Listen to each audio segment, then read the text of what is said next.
Saudações, nesse vídeo mostrarei casos de hematoma subdural. Aqui nesse desenho nós temos o sangramento no espaço subdural formando esse hematoma que tem a morfologia em crescente, que é típica das lesões que ocupam o espaço subdural. Veja que a dura mater ela continua aderida ao crânio e o hematoma se forma abaixo da dura mater, portanto subdural. E o que acontece é que aderida, frouxamente aderida à dura mater, tem a aracnoide. E a aracnoide ela emite projeções como se fossem teias de aranhas até a pia mater. A pia mater está colada na superfície do cérebro.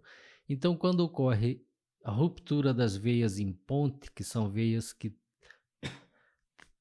atravessam, elas saem do parênquima cerebral, do córtex cerebral e atravessam o espaço subdural, elas atravessam a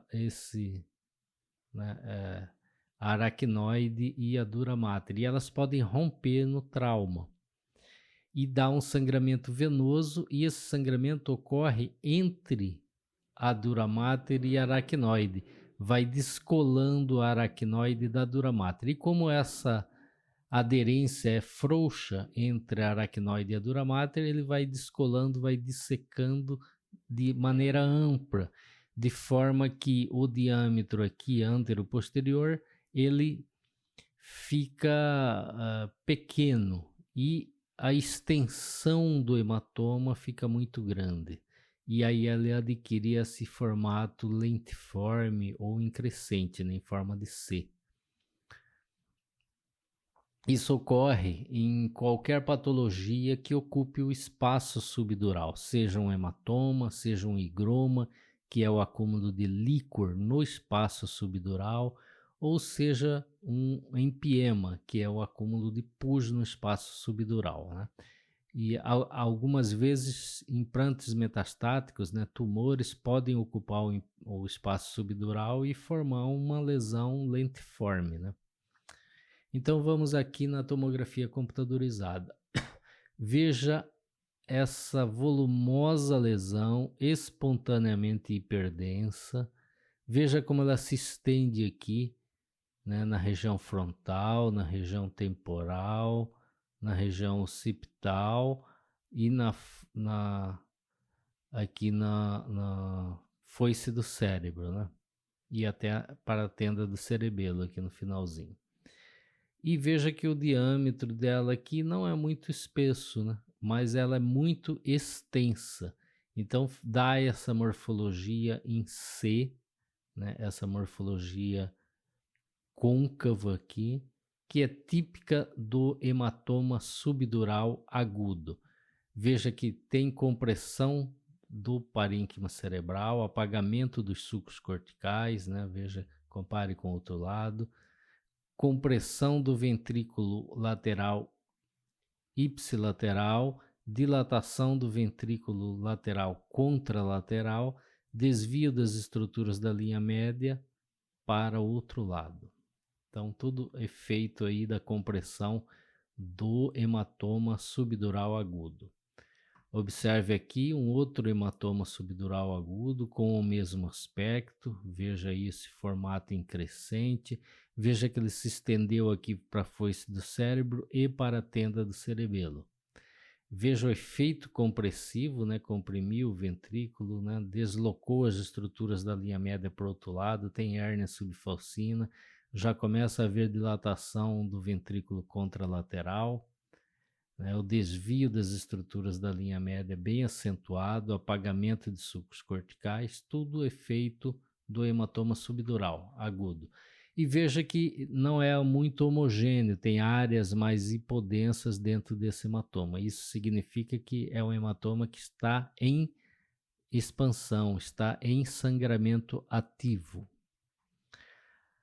Aqui um outro caso, um hematoma subdural agudo fino. Veja que nessa janela você pode ocasionalmente não perceber a presença do hematoma, porque a densidade, né, visualmente parece semelhante ao osso e você pode confundir. Então, você fazendo essa janela intermediária, você vê nitidamente o hematoma subdural agudo fino.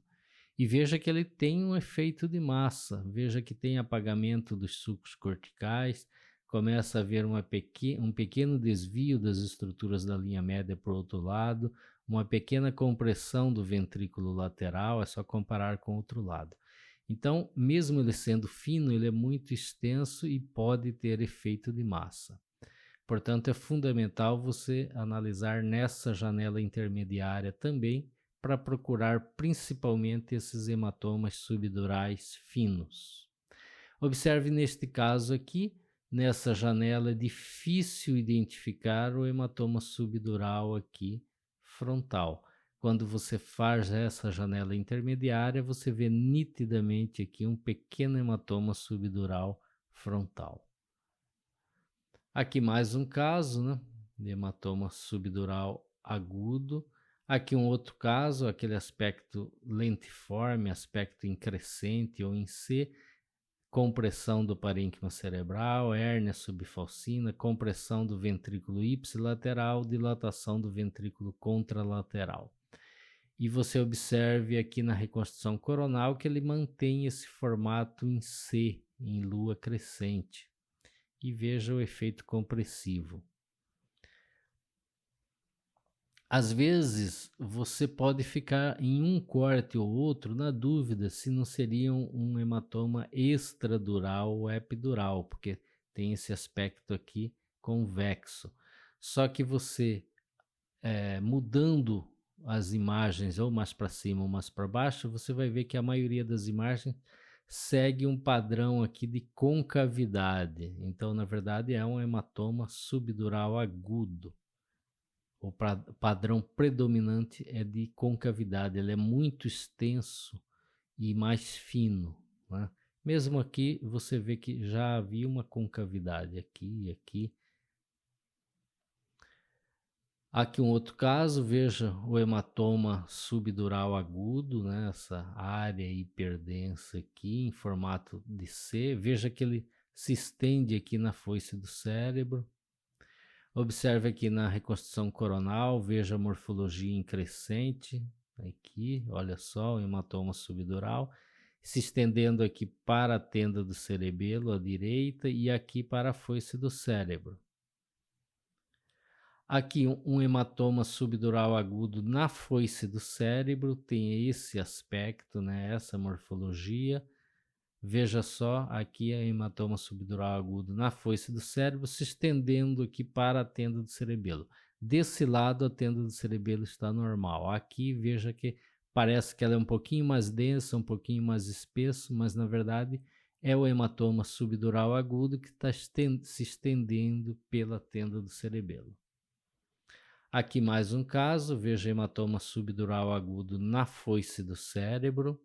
E aqui o hematoma subdural agudo na foice do cérebro e na tenda do cerebelo à esquerda.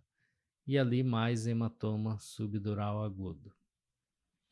Aqui um caso de hematoma subdural agudo na tenda do cerebelo à direita. No corte axial, no plano axial, você tem essa hiperdensidade. Quando você faz a reconstrução no plano coronal, você vê que está muito espesso a tenda do cerebelo e muito hiperdenso. Compare com o outro lado está normal. Então esse aparente espessamento, na verdade, é o hematoma subdural agudo aí na tenda do cerebelo. Veja um outro caso mais sutil, veja que há uma discreta hiperdensidade aqui. Quando você analisa a reconstrução no plano coronal, você vê que tem um aparente espessamento e uma hiperdensidade aqui na tenda do cerebelo à direita, e aqui a tenda do cerebelo à esquerda está normal. É só você comparar. Na reconstrução sagital, você vê o espessamento aqui, aparente espessamento e hiperdensidade um pouco mais acentuada da tenda do cerebelo desse lado, e do outro lado a tenda do cerebelo está normal. Veja aqui um hematoma subdural agudo, veja a coleção hiperdensa e extraxial, né, que está fora do parênquima cerebral, em formato de C. né, em formato de crescente, mas veja que ela tem áreas hipodensas no seu interior, é bastante heterogêneo e tem nível líquido-líquido, efeito hematócrito. Então, sempre que a gente vê esse efeito hematócrito, significa que talvez esse paciente esteja anticoagulado, né? Então, pacientes anticoagulados fazem hematomas com esse efeito hematócrito. Então, aí é importante verificar na história clínica desse paciente. E veja que tem também hematoma subdural na foice do cérebro, está muito hiperdenso essa foice cerebral.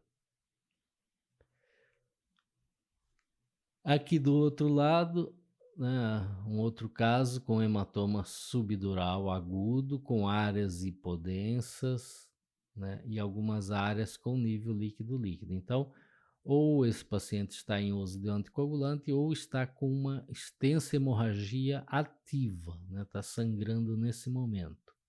Aqui uma reconstrução coronal, veja aí o grande volumoso hematoma subdural e os efeitos compressivos dele. Comprime o parênquima cerebral, causa hérnia subfalcina, pode causar hérnia de Uncus, comprime o ventrículo do mesmo lado e dilata o ventrículo do outro lado. Aqui mais um hematoma subdural agudo, veja que esse aspecto heterogêneo significa que está sangrando no momento. As áreas hipodensas são áreas que ainda não coagularam, né? O sangramento mais recente ainda não formou o coágulo, porque o que fica hiperdenso é o coágulo retraído. Então, demora um certo tempo entre o sangramento e ele ficar hiperdenso. Veja a compressão do parênquima cerebral, a hérnia subfalcina, compressão do ventrículo ipsilateral, dilatação do ventrículo contralateral. Na reconstrução coronal aqui a mesma coisa, na reconstrução sagital também. Veja aqui um pequeno hematoma subdural agudo, bem fininho. Observe que há um pequeno hematoma subdural aqui. Veja que ele se estende aqui, ele é bem fininho, mas ele se estende. A gente consegue ver ele aqui. Então, nesse vídeo, o objetivo era mostrar aí casos de hematoma subdural agudo. Nos próximos vídeos, nós veremos casos de hematoma subdural crônico, casos de higroma subdural, que faz diagnóstico diferencial com hematoma subdural crônico, e posteriormente veremos casos de hematoma subdural subagudo ou isodenso, que é onde existe uma grande dificuldade diagnóstica, ok? Então, neste vídeo era isso, obrigado e até o próximo.